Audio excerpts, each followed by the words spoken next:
This episode of the New Medical Nomads podcast is brought to you by Nomadicare. Now, personally, I love Nomadicare. I've used Nomadicare, and I recommend the company to all new travelers. What Nomadicare does is it takes the fear out of getting set up with a bad recruiter, which is the biggest fear that you have jumping into this journey.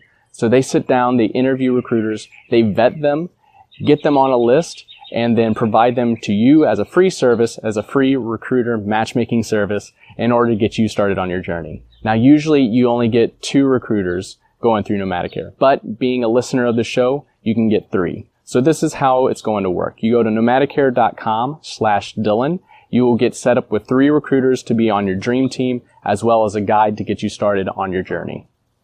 Hey Nomads, Dylan coming at you from Pinole, California.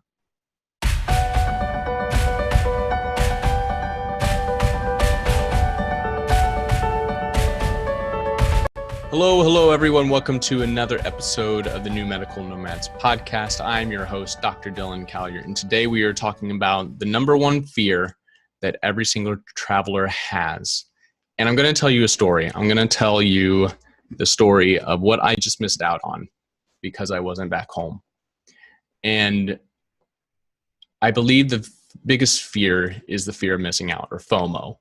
The fear of missing out is what drives us as travelers, and it's what makes the leap into the journey of traveling so hard. So my sister, I have 2 sisters, one older, one younger. I'm the middle child, but nobody cares. My younger sister just had her first child, little baby Wesley. She started having contractions around 4 p.m. Then she went to the hospital at midnight, and then she ended up delivering the child much later. I think it was like 7 p.m., 8 p.m., something their time. So over 24 hours of contractions of her delivering this child. And it was a long process, and she was in a lot of pain and just kind of going through the whole journey. And it was tough not being there. It was tough only receiving texts and Snapchats when she was in the bed about what was going on, and then waiting for the information, waiting for the photo, going through that and being on 2,000 to 3,000 miles away from my sister having her first kid.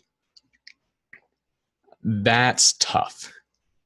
That's the things that I worry about, of missing out on when I'm not home, that I am leaving.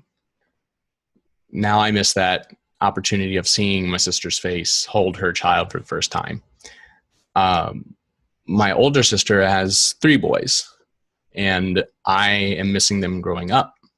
I am missing the youngest one, who was just under 1 year old when I left. When I go back home now in a couple weeks, it's almost a year later, he's going to be an entirely different person. I get to miss those changes. I get to miss those big milestones, and I only get to see them so often. The other side of that, like when I was in college, one of my favorite people on this earth is my grandmother. And my grandmother always says, watch out for the other guy when I leave. And when I would leave for college, I wouldn't get to come back for a couple weeks. Maybe I'd come back the next week. But I would always wonder if that was going to be the last time I heard that. And my grandmother is an iron lady. She has been through so much. She's been through 3 heart surgeries. She had a tumor removed on the face. She had, just health complication after health complication. She ended up having a brainstem stroke. She recovered, and there's no residual strength loss. There's no way you could tell that she had a massive stroke. And I don't know if she's going to be there every time I leave. And it's something I think about, and it's very sad. And so that is why FOMO, or the fear of missing out, is the number one fear that travelers have. You're missing the family, you're away. But then the question is, why do we still do it? Why do we still travel? Why do we still, opt to drive that 2,000 to 3,000 miles away from home to go, live on the other side of the country. Now, ultimately, I know if something were to happen, I can fly back and I would not miss those moments. I'm going back home to see my sister and her new kid for 3 weeks. I'm taking off in between assignments. If I was at a permanent job, would I have really been there? I'm not sure. I don't, during that whole day that she was in the hospital, I probably wouldn't have been there because I wouldn't have been able to take off. Maybe I would have been there when she had the child. Maybe I wouldn't have, depending on, she delivered at night, but if she would have delivered during the day, I probably would have missed it as well.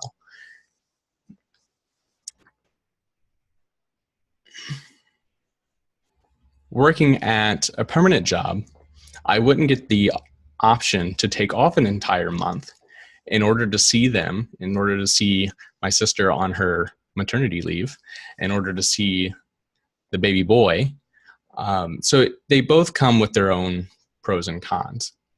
Ultimately, I know if something happened to my grandmother, I would be on the first flight back home and I would be there.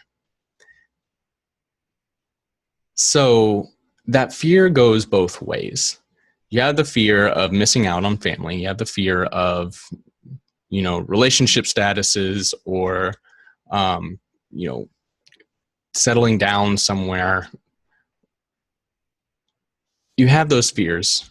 And then you also have the fear of when you're 75, 85, 95 years old, and you're talking to your granddaughter, and your granddaughter asks, or your great-granddaughter asks, what would you have done differently?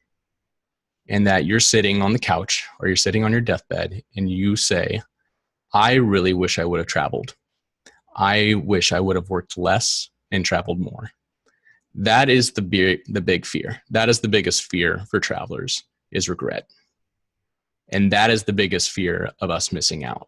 The biggest FOMO is being to the point, older, when I'm not able to just wake up on a Sunday, decide that I'm just going to go for a hike and go up on this awesome mountain and just decide to go on a 6 to 8 hour hike last minute. And yes, coming from a physical therapy standpoint, I want everyone to be mobile and strong enough in order to do that, but that's not always the case. And that is why travelers do it now. That is why we are doing this now, so that when we are older, that we don't have this regret of wishing that we would have done something else. My biggest regrets in life are not the things that I've done, but it's the things that I didn't do. And I think those are the ones that stick with you the most. And the fear of missing out is definitely a reflection of that. So that is the biggest fear that travelers have. Yes, it is one thing to miss family at home, but there are pros and cons with it. When you go back home, now you're having those one-on-one conversations, those really meaningful live conversations, because you value that time so much with your family more. Now that I'm going to be home for 3 weeks after being gone for close to a year, close to 6 months, whatever that amount of time for you is. And your family's going to make time in order to sit down with you instead of just watching TV and sitting around and lounging. Now you're actually going to have conversations, and you're actually going to talk about your future. Now you're going to talk about your experiences, your books, what have you been doing, your adventures. You're going to pull out your phone, you're going to pull out your camera and show them pictures. So although the time is less with your family, that time together at that moment is going to be so much stronger. It's going to be so much more valuable. And so that is something that you can address. What you can address is that regret later on when you're 95 years old, talking to your granddaughter, saying that you wish you would have traveled instead. And that is the biggest fear for travelers.